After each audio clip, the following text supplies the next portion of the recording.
as you are right now, have been very critical of President Trump, especially for what you say is the time that he lost initially in January and February in responding to the virus. But I want to point out that on February 24th, you went on a walking tour of Chinatown to try to promote tourism there. And here's some of what you had to say.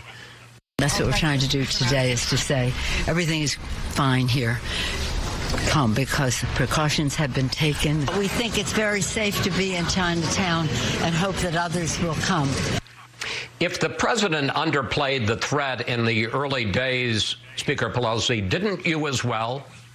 No, what we're trying to do is to end the discrimination, the stigma that was going out against the Asian American community. And in fact, if you will look, the record will show that our Chinatown has been a model of containing and preventing the virus. So I'm confident in our folks there and thought it was necessary to offset some of the things that the president and others were saying about Asian Americans and making them a target of violence across the country. In fact, some hate crimes. But forgive me, don't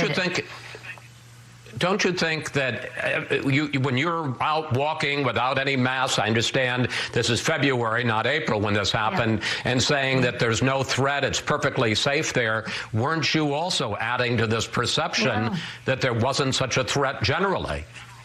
No, I was saying that you should not discriminate against Chinese Americans, as some in our administration were doing by the way they were labeling the flu and that. No, indeed. And again, I think if you check the record, and it's current, you will see that that Chinatown has been a model in all of this.